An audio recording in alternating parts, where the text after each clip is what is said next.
What's up? This is Nathan, ThatAlbumReviewerGuy here, doing my top 10 albums of 2014 list. Now, I haven't exactly reviewed every album that I wanted to this year yet. I will get to it, I promise. However, at this point, I really don't think I can review albums and then add them to this list. There are only 10 left that I want to do this year, and I don't think any of them would make the list anyway, but we're not going to find out because I'm doing the list now. So,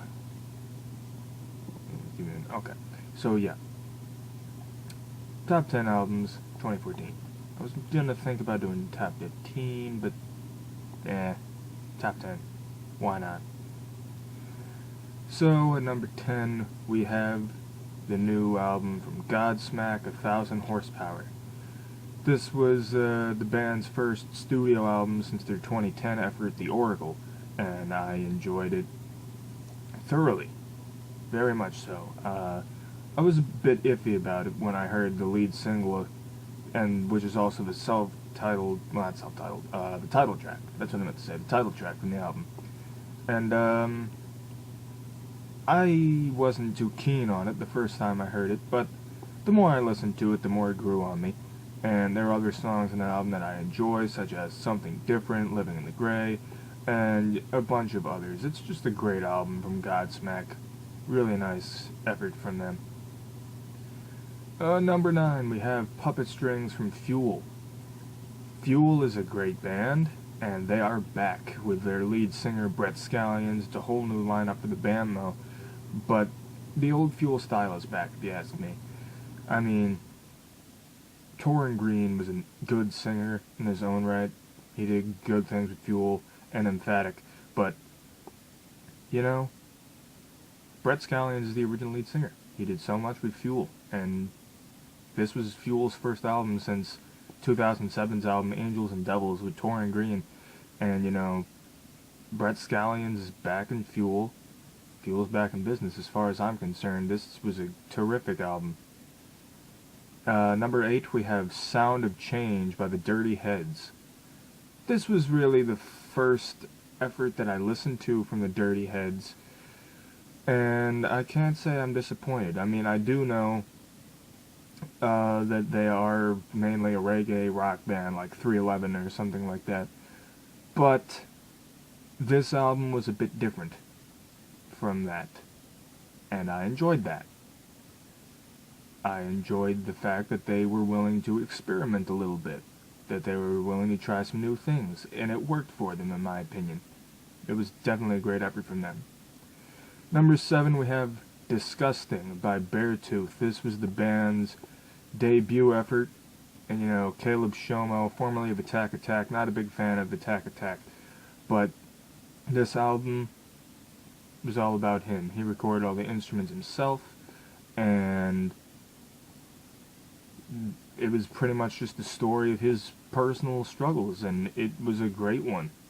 I mean, the song Sick and Disgusting tugs at the heartstrings, I tell you. It's a really, really good one, and of course, I Have a Problem is a good one on the album as well. That was the song that introduced me to Beartooth, and the list goes on. It's just a great album. Number 6, we had the self-titled album from Nothing More, independent rock band that just signed to 11-7 Music this year and re-released their self-titled album, which was originally released last year, and I loved it. Absolutely. Was it a bit on the long side for me? Yes, but that does not mean it was a bad album by any means necessary. It has great songs on it, such as the lead single, This Is the Time, Ballast, and Mr. MTV is another great one. Tons of great songs, tons of songs, period. There's just 17 tracks on this album. You'll definitely find something you'll like, trust me. Number 5, we have Testify by Caleb Johnson. Caleb Johnson, he is incredible. He won American Idol this year. That may be a turn-off for some people, but hold on a minute. This guy deserved to win. He is a fantastic rock musician. He is a great singer without a doubt. rock and roll is definitely not dead, and he proved it with this album, no doubt. I love the album so much. I mean, goodness gracious. If I'm not mistaken, Caleb Johnson was the first ever real rock and roll musician to ever win American Idol, and that's something, if you ask me. That means there's hope for reality singing competitions. You know, kind of. But he did a good job with this album.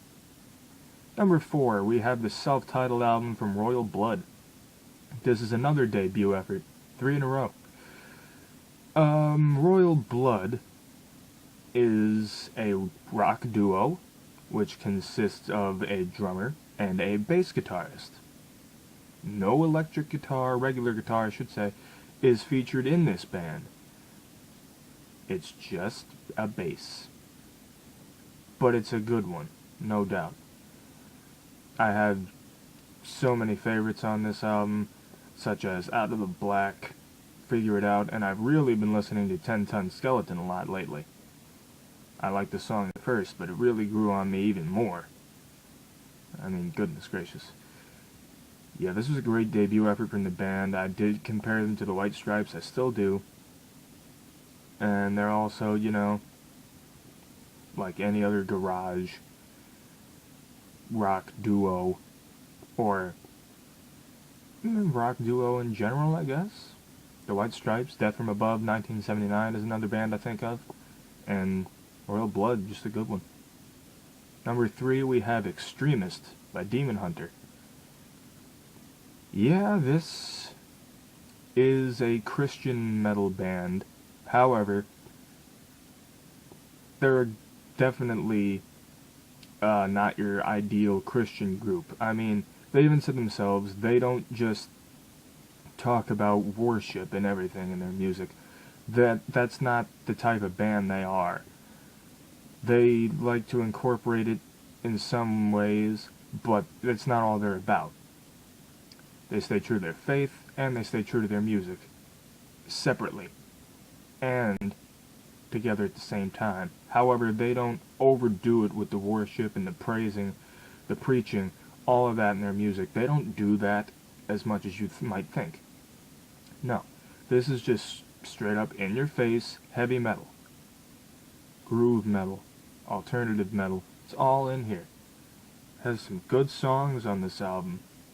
You got Artificial Light, Cross to Bear, Hell Don't Need Me, The Last One Alive. So many good ones on here. Definitely an album to check out.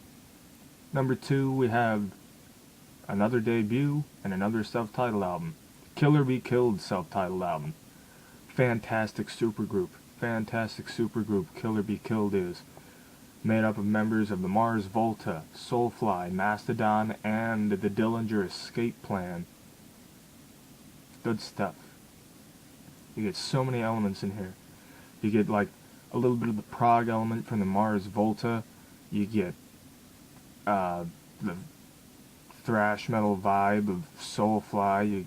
You get a bit of the hardcore vibe from Dillinger Escape Plan, and you get a little bit of the sludgy prog you get from Mastodon. It's a total package as far as I'm concerned. This is a great album, great debut from this supergroup, and I really hope to see more from these guys. Now, here we go with number 1. The number 1 album of the year, in my opinion, is La Gargola by Chevelle. I think I've praised this album enough on my channel, but I'm gonna do it again. I cannot say how many times I've talked about this album incoherently. It's just great. Flawless, even. I really enjoyed the album, no doubt.